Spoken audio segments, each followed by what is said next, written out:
Today we are going to discuss about the topic operating system, and in operating system we are discussing the deadlock chapter. Um, the first thing you should know in this chapter is what is a deadlock, how to stay safe, that is preventing and avoiding deadlock, and living dangerously, that is let the deadlock happen, then detect it and recover from it. So if I take one example, that it takes money to make money, or you can't get a job without experience, you can't get experience without a job, the same thing, right? So the thing is that what is the cause of deadlock, you should understand. The cause of deadlock is each process needing what another process has. So for this, this results the sharing resources such as memory, devices, links. So under normal operations, our resource allocations proceed like this. First, it requests a resource and it suspends until available if necessary. Then it uses the resource, then it releases the resource. Now, the main thing before starting the deadlock concept is what are the necessary conditions for deadlock. The necessary conditions are 4. If all of these 4 conditions happen simultaneously for a deadlock, we say to occur. So first condition is the mutual exclusion. Mutual exclusion is one or more than one resource must be held by a process in a non-shareable exclusive mode. Number 2, hold and wait. A process holds a resource while waiting for another resource. And no preemption, there is only one voluntarily release of a resource. Nobody else can make a process to give up a resource. And what is circular wait? Process A waits for process B and process B waits for process C. In this way, number of process, all the process will be in a waiting state unless the previous process will release the resource. So we have a concept of resource, the deadlock conditions. Now, if you go through the resource allocation graph, how the resource is allocated to each process. For that, how to define the resource allocation graph? We can say it's a mathematical or a visual way to determine if a deadlock has or may occur. So, resource allocation graph actually helps us to identify whether a deadlock occur or not. Let's take an example of a graph. Let G is a graph. G equal to V dot E, that V is the vertex, E is the number of edges. We know normally. But if I relate with the deadlock situation, V is the nodes which consist of a process, that is P1, P2, P3 and resource type R1, R2. And edges means what? The directed line which is going from P1 to R1, that is Pi to Rj or Rj to Ri to Pj.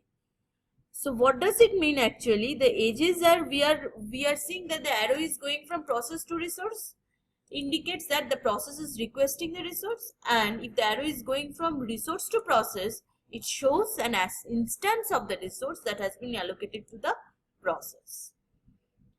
So let's show in this green graph, the nodes are nodes and the rectangles. The circle is the process and the rectangle is the resource.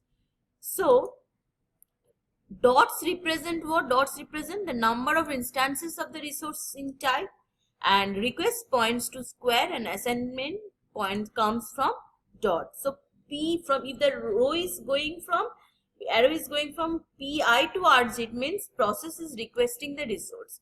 And if the arrow is going from resource to process, that is Rj to Pi, means the resource, that particular Rj resource is held by a process Pi. Now, next thing we have come is if the graph contains no cycle, then no process is deadlock. If there is a cycle, then if resource type have multiple instances, then deadlock may exist. If each resource type has one instance, then deadlock has occurred. So let's see the graph, resource allocation graph. Here you see P1, P2 and P3 are the 3 resources and processes, and the resources are R1, R2, R3 and R4. So here what happens, P2 requests the R3 and P3 holds by the process R3. So what happens is that unless and until P3 releases R3, P2 won't get the R3. So what this means that there is no deadlock situation, because at a time only one process can execute or in a running environment.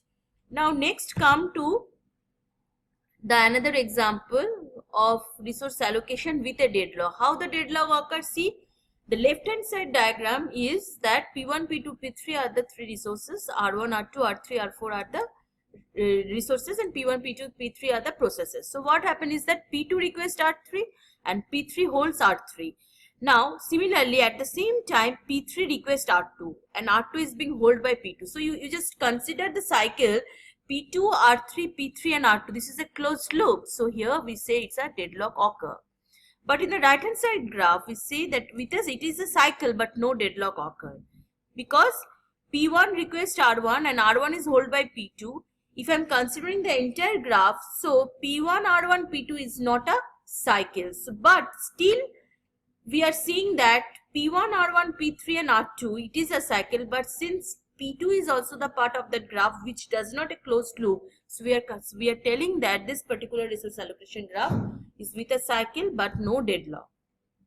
Now next, now you have to just remember what are the strategy, how to handle deadlock, what are the general strategy. This first is that most operating system do this is they ignore the deadlock, because if deadlock occur then starvation will occur. So ensure deadlock never occurs. So how to ensure that deadlock never occurs? Either through prevention, either avoidance. Now what is prevention? Prevent any one of the necessary condition from happening, and avoidance is allow all deadlock conditions but calculate cycle about to happen and stop dangerous operations. Now allow deadlock to happen. This require using both, that is detection and recovery. If there is a deadlock occurred, then how to detect deadlock and how to recover from deadlock? The detection means no deadlock has occurred, and recovery is the regain the resource. Now come to the next slide. This is the how to prevent deadlock. Now prevention of deadlock, that is always remember, you have to remember, do not allow any one of the four conditions to occur. If one of the four conditions occur, then deadlock occur, we say. So how to look after this? The first case is the mutual exclusion. Mutual exclusion is automatically hold for printer and other non-shareable. If I am thinking that see printer and other non-shareable mode automatically holds. If I am assuming that shared the entities, that is read-only file, don't need mutual exclusion and are not susceptible to deadlock. And the third condition is prevention not possible since some devices are increasingly non-shareable mode. If the devices or it is in a non-shareable mode, we say mutual exclusion does not occur. Hold and wait. Hold and wait come to collect all the resources before execution. We can prevent the hold and wait. If utilization is low and starvation can be possible, hold and wait cannot happen. And another way to prevent the hold and wait condition is, if a particular resource can only be requested when no others are being held, a sequence of resources is always collected beginning with the same one. Now come to the third point, no preemption. How to prevent no preemption condition? Release any resource already being held if the process can get an additional resource. And another thing is allow preemption if a needed resource is held by another process which is also waiting on some resource steal it, otherwise wait. Clear? Next come to circular wait. Circular wait, if number of resources present within the system and only request in ascending order.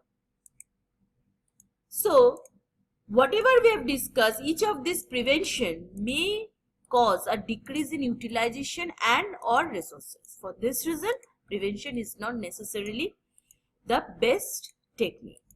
So prevention is generally the easiest way to implement. So thank you.